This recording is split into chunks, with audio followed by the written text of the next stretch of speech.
4 साल पहले I had cleared my CA examinations and that was the happiest day in my life. I had fulfilled my dad's dream and उनको बहुत ज़्यादा खुशी हुई थी जब मैं सीए बना था।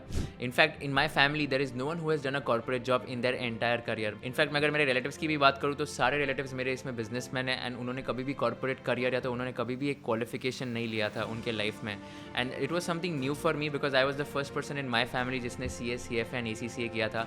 And I had chosen a separate trajectory and separate career all together different from every one in my family. I got a job in one of the best companies in India, Aditya Birla Group, at an average package of 18.25 lakhs in the first year, which increased to rupees 21 lakhs per annum in the second year. And मैं जब छोड़ने वाला था तब 25 lakhs per annum का package मुझे मिल सकता था जब मैं जस्ट जॉब छोड़ने वाला था। Well, this video is about I quit my job and I started something in entrepreneurship. Whether I regret my decision of leaving a high-paying job, which was as good as package given to IIM graduates or ISB graduates, the point of this video is pretty simple. Do I regret of quitting my high-paying job, which was paying me a salary equal to people who are graduates from MBAs from IIMs as well? So here are a few lessons that I've learned in the last 2 years of leaving my job and starting something of my own.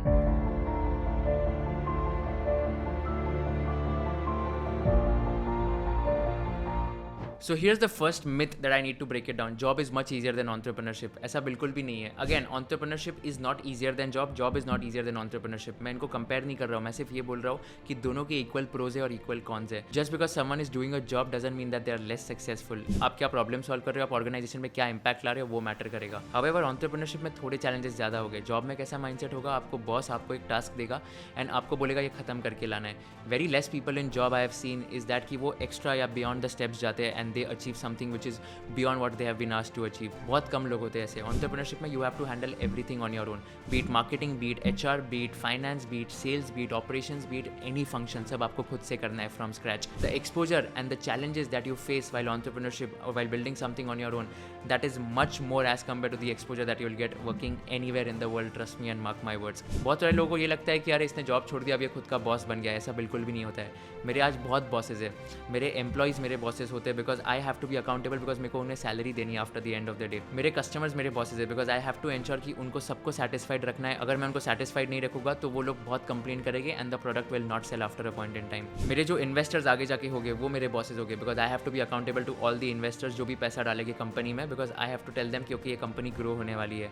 मेरे parents भी मेरे bosses है इसमें because I have to convince them that I am doing something good in my life and they should also feel happy कि okay Kushal ने अगर full time job छोड़ दिया है तो वो कुछ ना कुछ अच्छा ही कर रहा होगा उसके लाइफ में. ऐसा नहीं होता है कि just because you are doing entrepreneurship कि आपका कोई बॉस नहीं होगा. अगर मुझे छुट्टी भी अगर जाना है, मुझे छुट्टी पे जाने का मौका बहुत कम मिलेगा बिकॉज कहीं ना कहीं मेरे दिमाग में यही चलेगा कि सारे कस्टमर सेटिस्फाइड है या नहीं है. इनफैक्ट मैं जब जॉब कर रहा था राइट, मैं सैटरडे संडे को हमेशा बाहर जाता था. मैं हमेशा डिनर के लिए स्पेंड करता था. बट एंटरप्रेन्योरशिप में जब से आया हूँ तब से बहुत डिफिकल्ट हो गया है. मैं बाहर भी नहीं जाता हूँ एंड बहुत कम स्पेंड करता हूँ बिकॉज माइंडसेट ऐसा होता है कि हर महीने सैलरी नहीं आने वाली है. हर महीने मुझे पता नहीं कितना पैसा आएगा, कितना पैसा जाएगा. And because of that I have to be very stringent on all my expenses and that's why I have invested in a place where I am staying. Rentals are the most highest expenses for me. Apart from that मेरे बाकी सारे expenses बहुत nominal है. Travel पे मैं ज़्यादा spend नहीं करता हूँ. फूड पे मैं ज़्यादा स्पेंड नहीं करता हूँ. जो नेसेसिटीज़ होती है कुक और ग्रोसरीज ऑफकोर्स उस पर स्पेंड होता है. आउटसाइड फूड मेरा ऑलमोस्ट जीरो है. पार्टीज़ या तो एंटरटेनमेंट उस पर मैं ज़्यादा स्पेंड नहीं करता हूँ because for me recording content और let's say just building something of my own that is entertainment, that is partying for me. This might sound little unhealthy और this might sound little nerdy to you but trust me अगर आपको जो चीज़ करनी है, अगर आपको उसमें मज़ा आता है तो आपको भी ऐसा लगने लग जाएगा कि आप कुछ ना कुछ एंटरटेनिंग ही कर रहे हो आपके लाइफ में. So job is not easier than entrepreneurship. Again the other way round. At the same time entrepreneurship में भी खुद के चैलेंजेस हो गए बट ऐसा नहीं है कि अगर आप एंटरप्रेन्योरशिप में जाओगे तो आप खुद के बॉस बन जाओगे. आपके लाइफ में बहुत सारे बॉसेस वैसे भी होने ही वाले हैं. The second lesson is that job satisfaction जैसे कोई कॉन्सेप्ट होता है ना, वो एंटरप्रेन्योरशिप में ऐसा कोई कॉन्सेप्ट ही नहीं होता है. And this is something which I am a firm believer of. Job satisfaction मतलब क्या? आपको जो काम दिया जा रहा है आप वो काम कर रहे हो, आपको मज़ा आ रहा है वो काम करने में. अगर आपको लगता है कि आप इम्पैक्ट दे पा रहे हो ऑर्गेनाइजेशन में एंड आपको काम करने में मज़ा आ रहा है एंड आपको लोग बहुत पसंद है, टीम में कल्चर बहुत पसंद है कंपनी का, तो आप सेटिस्फाइड हो. सो कभी ना कभी लगता है कि एंटरप्रेन्योरशिप में कुछ ना कुछ बड़ा कर सकते हैं, इसको बड़ा बना सकते हैं, कैसे इसको इंप्रूव कर सकते हैं. हमेशा ये माइंडसेट होता है. इनफैक्ट मुझे आज भी याद है कि मैं नहाते नहाते भी हमेशा यही सोचता हूँ कि कौन से प्रोडक्ट्स लॉन्च कर सकते हैं, कौन से सर्विसेज बढ़ा सकते हैं एंड क्या एक्जैक्टली बेटर कर सकते हैं केगर में, जहाँ पर हम लोग और स्टूडेंट्स को रीच आउट कर सके और उनकी हेल्प कर सके in getting their placements and getting their jobs as well. तो ये हमेशा बैक ऑफ द माइंड पे थॉट रहेगा ही. एज एन एंटरप्रेन्योर आपको सेटिस्फैक्शन कभी नहीं मिलेगा. And I always have a heated argument with my parents. मेरी मॉम हमेशा बोलती है कि तू सेटिस्फाइड satisfied रहना क्यों नहीं सीखता है? And I tell her that अगर मैं satisfied हो जाऊँगा तो I won't be able to achieve what I want ultimately. I always tell her that I am proud but I am not satisfied. So you should always be proud of yourself but not satisfied, because the moment you are satisfied the growth will stop in your life. आपको growth chase करनी है after a point in time. अगर आप satisfied रहोगे तो you won't strive for that growth which you want in life. Be hungry, strive for growth and don't be satisfied at all, but be proud at the same time. And पता है entrepreneurship में satisfaction it is more on growth based and not deliverable based. For example क्या होता है कि अगर job में आपको एक डिलीवरेबल दे दिया एंड अगर आपने वो डिलीवरेबल कंप्लीट नहीं भी किया ना, आपको सैलरी मंथली क्रेडिट हो ही जाएगी, because of course it is an obligation of the company to pay you salary, and आपको लगेगा कि चलो ना मैंने तो पैसा कमा ही लिया. एंटरप्रेन्योरशिप में the satisfaction is more growth based. For example okay ये टारगेट्स मीट हुए क्या, इतने कस्टमर्स तक हम पहुंचे क्या. फॉर एग्जाम्पल अगर मैंने कोई कंटेंट क्रिएशन में वीडियो बनाया है, इसका वीडियो का परफॉर्मेंस कैसे चल रहा है, इसकी ग्रोथ कैसे हो रही है, ज़्यादा लोगों तक पहुंच रहा है नहीं पहुंच रहा है, पीपल शेयर कर रहे हैं नहीं शेयर कर रहे हैं. That is something which is there in entrepreneurship satisfaction which is not there in job satisfaction, because you are working for someone else and not for yourself. And that's why ultimately आपको ये लगता है कि यार मैं इसके लिए इतना काम कर रहा हूँ तो छोड़ो ना, अभी मैं इतने 8-10 घंटे दे देता हूँ, उसके बाद मैं मेरी पर्सनल लाइफ एंजॉय करूँगा. That is the difference between job satisfaction and entrepreneurship satisfaction. The third lesson is that entrepreneurship में accountability is always going to be there. अगर आपको खुद का धंधा शुरू करना है, you have to be accountable, you have to be responsible for whatever you are building. For example मैं अगर खुद का स्टार्टअप चालू कर रहा हूँ तो I have to be accountable and responsible for the fact that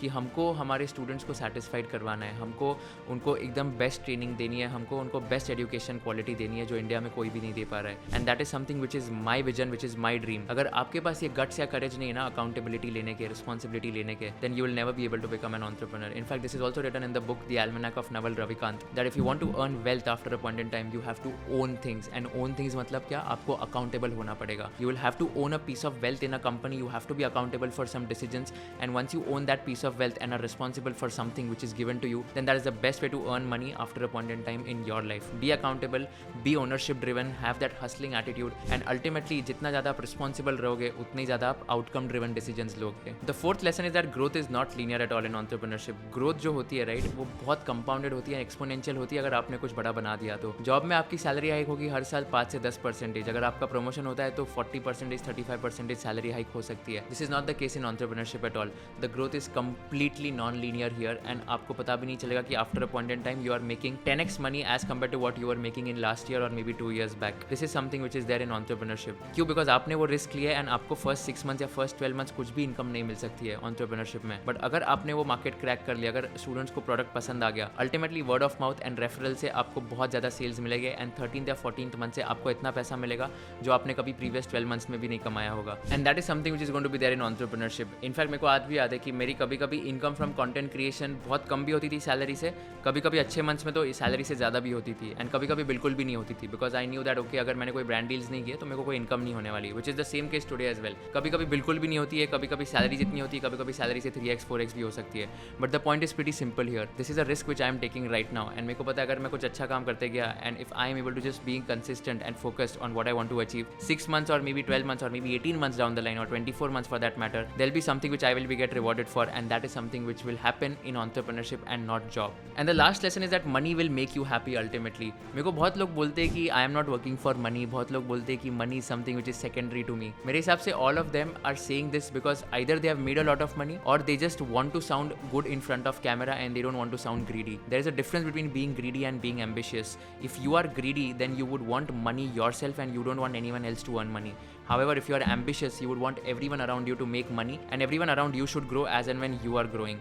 मेरे हिसाब से money is the ultimate factor to achieve freedom in life. Use your time to create more money and use that money to create more time. Ultimately, you will have a very good life and a very peaceful life at the end of the day. People say that money cannot buy happiness, but money will buy those things that can make you happy. अगर आपको पैसा spend करना है in the right things, in the right places, then that will make you happy ultimately. For example, I love spending on upskilling. I love spending on content creation. I love spending on networking. I also love spending on my rentals because this is an investment which I am making. If I am utilizing it in the right place, then money will make me happy ultimately. And that's the vision of my life as well. Just ensuring that money is going to the right places at the right time. In fact, अगर आप आज charity करोगे, आपको इतना light hearted feel होगा, आपको ऐसे लगेगा कि आपने एक लाइफ इम्पैक्ट की है. That is something which will make you happy. So although money is not making you happy directly, but giving money to someone for charity for the right cause is making you happy. So I think money will make you happy ultimately. So remember one thing, money cannot buy happiness. happiness, but money will buy those things that can make you happy. So this is one lesson which I've learned over the last 2 years. Well, all in all, I'm trying to say is that entrepreneurship or maybe quitting your job is a